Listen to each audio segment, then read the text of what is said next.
everyone, welcome to my channel. I'm Dr. Antonio Borrello. In this video, I'm going to tell you about 6 warning signs that you're still hung up on your ex and you really shouldn't be dating anyone new. Don't go anywhere.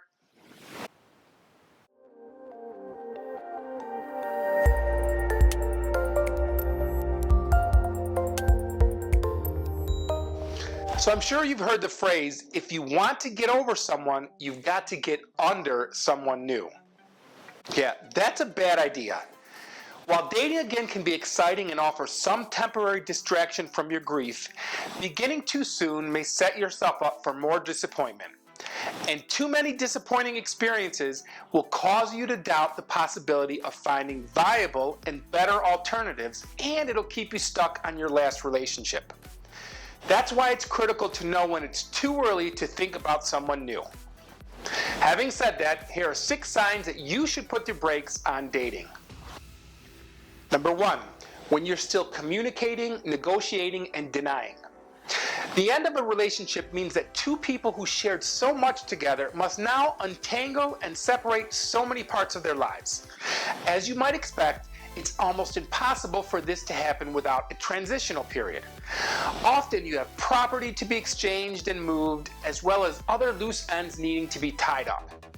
These issues will require communicating with your ex-partner to accomplish the task of separating. Sometimes these communications include negotiating and reevaluation to confirm that a separation is what you both want. This is also the time that couples make another attempt at making a relationship work. If you're in this denial stage and still consider getting back with your ex-partner, dating a new person isn't something you should be doing. Number 2, when you're ruminating about your ex. Psychologists define ruminating as passive and repeated focusing and thinking about a situation, its causes and its consequences. Ruminating is finding yourself caught in a loop, replaying memories and past conversations, or fantasizing about what you might say to your ex. If you catch yourself doing that, you haven't recovered enough to consider dating. Number 3, when you still feel anger and guilt. Anger is the second stage after denial in the grief and loss process. We experience anger or guilt after our denial of the loss wanes and the pain of the breakup reemerges. For most people, anger is directed at their ex-partner or at the circumstances that led to the breakup. For example, if your relationship ended because of infidelity, you might be angry with your ex-partner for cheating and angry with the other person for being a homewrecker. Or if you were in a relationship with, let's say, an abusive person, you might be angry with yourself for getting involved in the first place.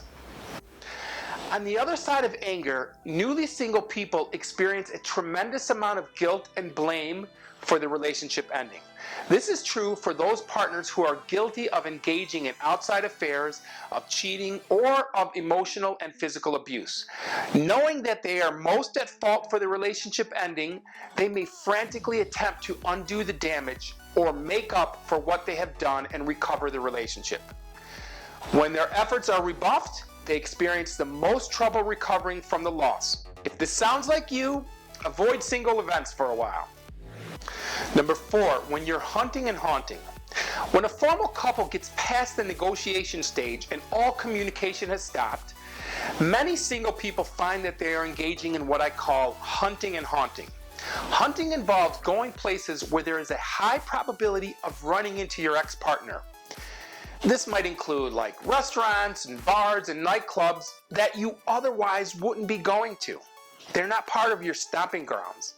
But in doing so, the hunter fantasizes that their ex-partner will have a sudden and dramatic change of heart after their coincidental meeting. But the coincidental meeting is awkward at best and might even look desperate. Haunting refers to stalking behaviors like driving by the ex-partner's home or monitoring their social media sites hoping to see that nothing in their life has changed. Haunting and hunting is detrimental to your recovery for several reasons.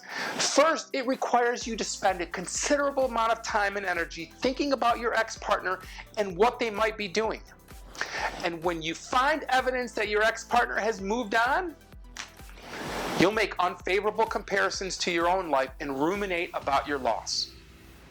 And too often, the information that you learn or you believe to be true is incomplete, and you become more curious. Again, the focus is on your ex instead of focusing on the things that you could be doing to speed up your recovery. Number 5, when you're dating out of desperation. Look, rebounding can help take the focus off your ex-partner and provide a needed boost in self-esteem. But accepting an undesirable but available new partner could be even worse. If you're feeling desperate and you're uncomfortable with being single, then you're not ready to be in a relationship with anyone but yourself. So take some time and work on that relationship with you. Number 6, when you're making comparisons. Dating too soon can also result in unfavorably comparing your new friend to your ex-partner and feeling disappointed and result in an emotional setback for you. That is, when you start believing that no one can compare to your ex, your outlook for future relationships begins to look bleak. But disappointment isn't the only consequence. If your last relationship was unhealthy and problematic, you might make comparisons that idealize a potential date because they seem to have the opposite qualities of your ex. And while tempting, the fact that you're even making such comparisons is a sign that it's still too soon. Look, getting over a relationship with someone that you were really in love with is never an easy process.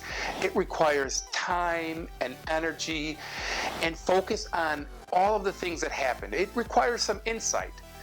But the process, going through the process, is so enlightening, and it helps you to grow so much as a person and spiritually.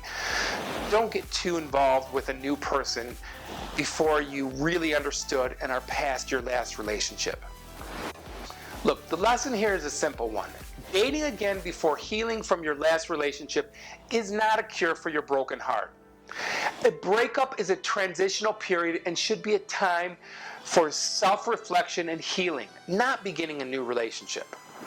Look, if you're in a situation where you're not sure if you're over someone, if you should start dating again, and you want to ask a question, leave me a comment below and I'll do my best to answer that.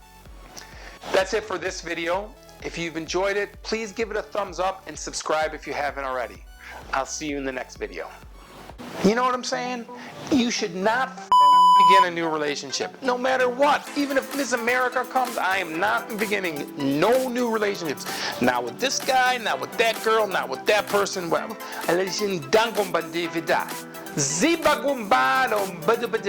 about that?